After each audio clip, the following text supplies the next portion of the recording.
Hello my anime lovers, what's up and welcome back to my channel. आज हम देखने वाले हैं काकीगुरुई सीजन 1 का एपिसोड नंबर 7। तो अब बिना किसी देरी के चलते हैं सीधा वीडियो की तरफ। एपिसोड की कहानी वहीं से शुरू होती है जहां युमिको जबामी मिदारी इकिशिमा को सजेस्ट करती है कि वो उस गन का ट्रिगर ना दबाए जो उसने पकड़ा हुआ है। मिदारी को लगता है कि युमिको अपनी जान के लिए भीख मांग रही है, लेकिन युमिको उसे समझाती है कि जो गन मिदारी उस पर पॉइंट कर रही है वो असल में उसकी ही डाली हुई गन है। वो कहती है कि गन के बैरल पर एक निशान है। उसने आधे गन को लिपस्टिक से भरा हुआ है और बाकी आधे में 3 गोलियां डाली हुई है, इसलिए 50% चांस है कि गन मिसफायर करेगा। मिदारी गन को देखकर सोच में पड़ जाती है और फिर से युमिको पर गन पॉइंट कर देती है। फिर युमिको कहती है कि उसने जो कहा वो सिर्फ एक ब्लफ था और उसने गन में कोई भी गोली नहीं डाली है। ये सुनकर मिदारी निराश होकर अपनी सीट पर बैठ जाती है। युमिको मिदारी से पूछती है कि उसने ये गेम खेलने के लिए युमिको को क्यों कहा। मिदारी जवाब देती है कि उसे लाइफ को रिस्क में डालने में बहुत मजा आता है। जब भी वो पैसे के लिए आम तरीके से गैम्बलिंग करती है उसे कोई भी फर्क नहीं पड़ता, चाहे वो जीत जाए या फिर हार जाए, उसके लिए सब कुछ एक जैसा होता है और उसे कोई खुशी नहीं मिलती। फिर वो बताती है कि वो अपने लेफ्ट आंख से नहीं देख सकती क्योंकि प्रेसिडेंट ने प्राइस के तौर पर उसकी आंख ले ली थी। किरारी मोमोबामी के साथ एक गैम्बलिंग मैच में मिदारी ने अपनी आंख दांव में लगा दी थी।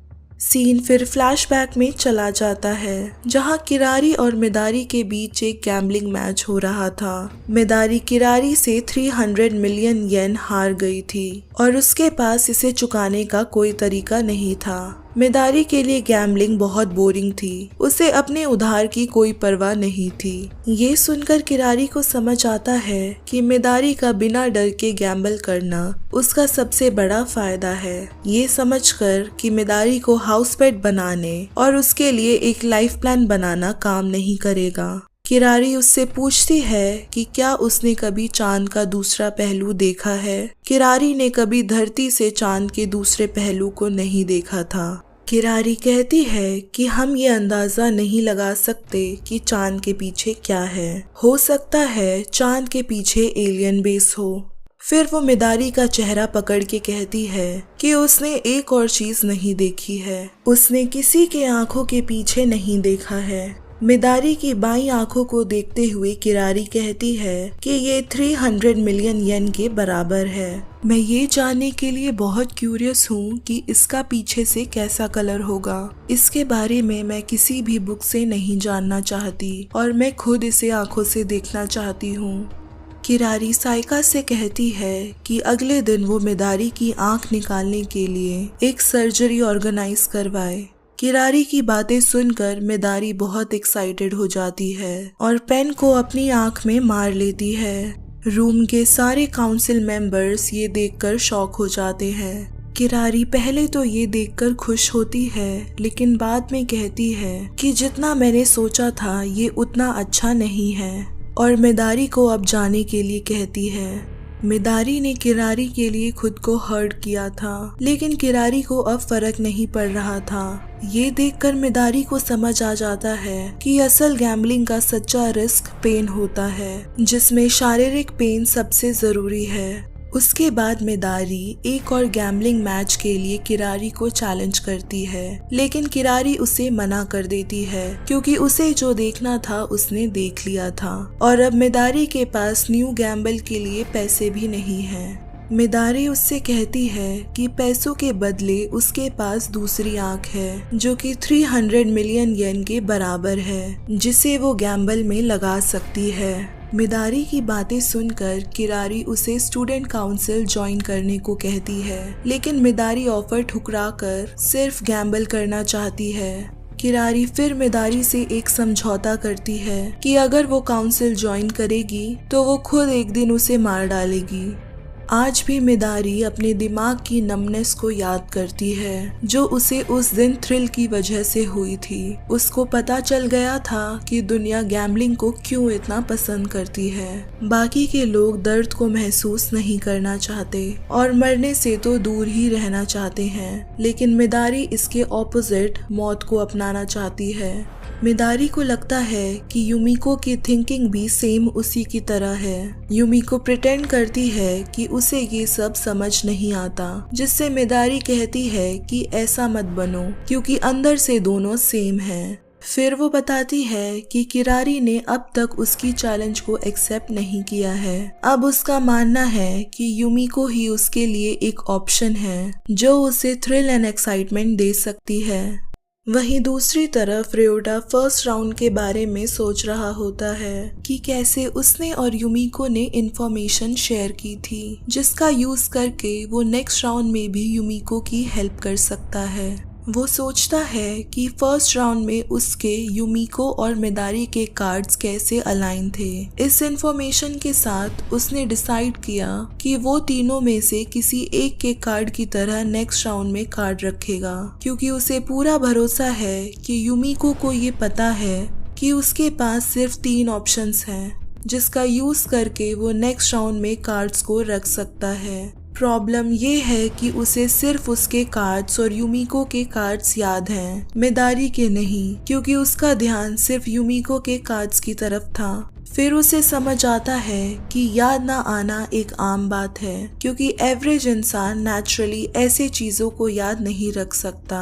अगर मिदारी को याद करना होगा कि कार्ड्स कैसे अलाइन हैं, तो वो रियोटा के कार्ड्स को याद करेगी, युमिको के कार्ड्स को नहीं। लेकिन युमिको इसके ऑपोजिट होगी, क्योंकि वो हर मैच के दौरान हर छोटी से छोटी डिटेल को याद कर लेती है और उसने तीनों के कार्ड्स को याद कर लिया होगा। इस सोच के साथ रियोटा डिसाइड करता है कि वो पहले राउंड के युमिको के रखे कार्ड्स को कॉपी करेगा।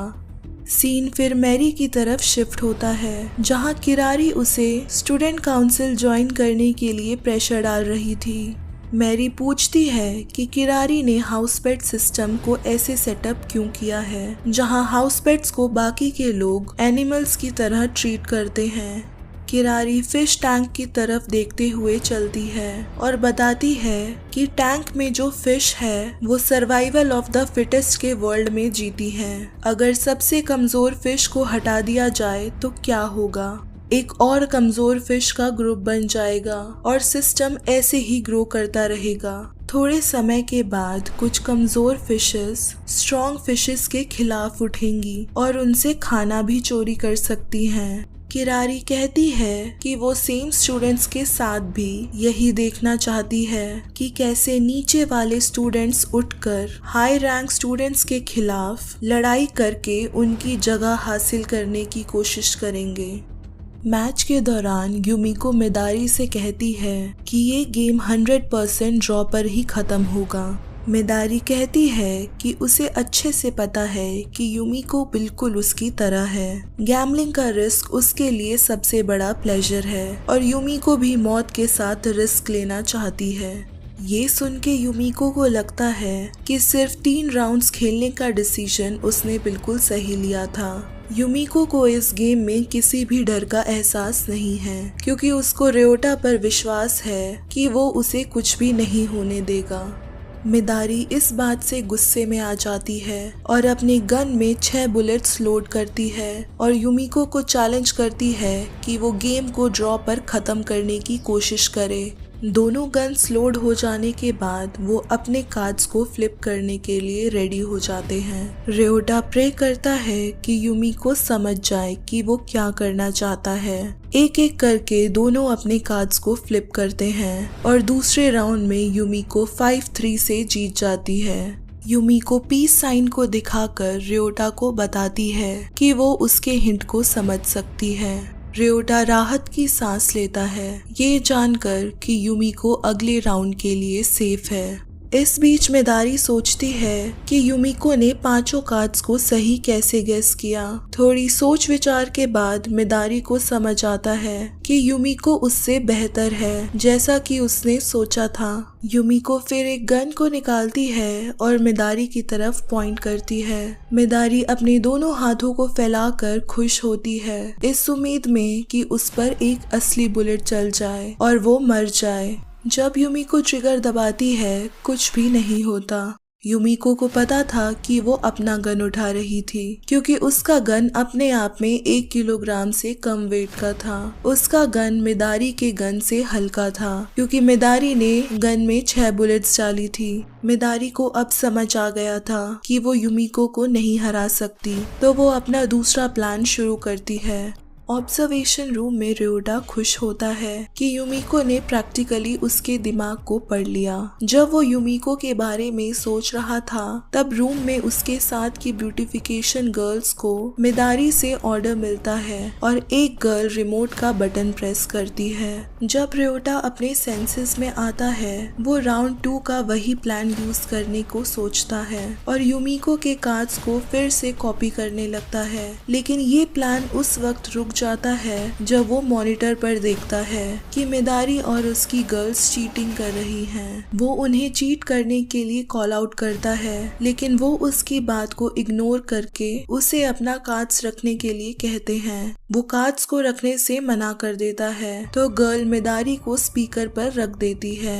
मिदारी फिर रियोटा को कहती है कि अगर उसने 10 सेकंड में अपने कार्ड्स को नहीं रखे तो वो युमिको को मार देगी। मिदारी काउंटडाउन करना शुरू करती है। इस धमकी के बाद रियोटा के पास और कोई चॉइस नहीं था और रियोटा अपने कार्ड्स रख देता है। रियोटा को फाइनली अपनी बात मना लेने पर मिदारी युमिको को देखती है और रियलाइज करती है कि उसने युमिको को गुस्सा दिला दिया है। युमिको अपने गन में 2 बुलेट्स डालती है और मिदारी पर पॉइंट करके कहती है कि उसने रियोटा को ऐसे डरा कर अच्छा नहीं किया। पनिशमेंट के रूप में युमिको अपनी गन में 2 बुलेट्स डाल देती है। मिदारी युमिको की इस बर्ताव को देखकर हंसने लगती है और अपनी गन में भी 2 बुलेट्स डाल देती है और कहती है कि मैंने तुम्हारे बारे में गलत सोचा था, तुम मेरे जैसी नहीं हो, तुम तो प्रेसिडेंट जैसी हो जो बहुत इंटेलिजेंट और स्मार्ट है। उसके बाद मिदारी रियोटा से कार्ड फ्लिप करवाने का ऑर्डर देती है। रियोटा अपने कार्ड्स को फ्लिप करने लगता है। युमिको मॉनिटर को देखकर कहती है कि ये गेम कितना बोरिंग है। मिदारी उसे देखकर पूछती है कि उसके कहने का मतलब क्या है। युमिको एक्सप्लेन करती है कि रियोटा राइट हैंडेड है, फिर भी पहले के 2 राउंड्स में उसने अपने लेफ्ट हैंड से कार्ड्स को फ्लिप किए थे और वेव कार्ड जो उसने रखा था हर बार वो उल्टा था। इसका मतलब है वीडियो जो युमिको और मिदारी देख रही थी वो मिरर में रिफ्लेक्टेड था, जहां लेफ्ट और राइट रिवर्स थे। तीसरे राउंड में रियोटा अपने राइट हैंड से कार्ड्स को फ्लिप कर रहा था बिना किसी रिफ्लेक्शन के, लेकिन ये चीज एक्सप्लेन नहीं करता कि उसने सेकंड राउंड में युमिको के कार्ड्स को कैसे रिक्रिएट किया, क्योंकि उसे तो रिफ्लेक्शन की वजह से कार्ड्स को उल्टा लाइन अप करना चाहिए था। युमिको इस कंक्लूजन तक पहुंचती है कि उनकी वीडियो जो रियोटा देख रहा था वो भी मिरर में रिफ्लेक्टेड थी। वो तीनों ही एक दूसरे को उल्टा देख रहे थे। ये रिवील हो जाता है कि मिदारी पूरी तरह से गेम के दौरान चीटिंग कर रही थी। युमिको मिदारी से कहती है कि अपनी चीटिंग को डिनाई करके वो युमिको की इंटेलिजेंस की इंसल्ट ना करे। उसने ये भी रिवील किया कि उसे एग्जैक्टली पता था कि रियोटा क्या करने वाला है और वो बिल्कुल वैसा ही हुआ जैसा उसने एक्सपेक्ट किया था।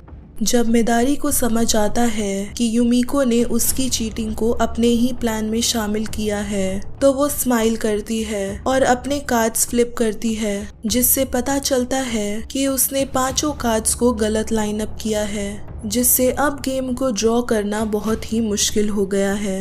मिदारी खुशी से जंप करती है जब उसे पता चलता है कि युमिको प्रेसिडेंट किरारी की तरह है। मिदारी बोलती है कि उसे फाइनली एक ऐसी लड़की मिल गई जो कि बिल्कुल किरारी जैसी है। फिर वो युमिको से कहती है कि वो अपने कार्ड्स को फ्लिप करे और उसे वैसे ही कंट्रोल करे जैसे वो रियोटा को कंट्रोल करती है। मिदारी चाहती है युमिको ये राउंड जीत कर फाइनली उस पर गोली चलाए और उसको मार डाले। युमिको मिदारी से परेशान होकर एक एक करके कार्ड को फ्लिप करती है। फिर युमिको बताती है कि उसे ये बात पता चल गई थी कि मिदारी गेम को जानबूझकर हारना चाहती है, इसलिए उसके कहने पर मिदारी ने रियोटा को डीलर बनने दिया। पहले राउंड में मिदारी को ट्रिगर पुल करने से हेजिटेट नहीं करने का मेन रीजन यही था कि उसे फर्क ही नहीं पड़ता कि वो डेंजर में है या नहीं। युमिको ने अब तक मिदारी की हरकतों को झेला था, लेकिन अब वो अपनी असली फीलिंग्स को रिवील करती है कि ये पूरा गेम शेमफुल था। जब युमिको अपना चौथा कार्ड फ्लिप करती है, मिदारी उसे रोकने की कोशिश करती है, लेकिन वो उसकी बात को नहीं सुनती और उस पर इस तरीके से घटिया मौत का गेम खेलने के लिए लानत देती है। सब कुछ देखते हुए युमिको कंक्लूड करती है कि मिदारी के माइंड में वो तब जीतेगी जब वो फाइनली मर जाएगी। अपना आखिरी कार्ड फ्लिप करने के बाद युमिको दिखाती है कि उसने भी सारे कार्ड्स को गलत लाइनअप किया है। ऑब्जर्वेशन रूम में रियोटा खुशी से जंप करता है जब युमिको ने गेम को ड्रॉ पर खत्म किया।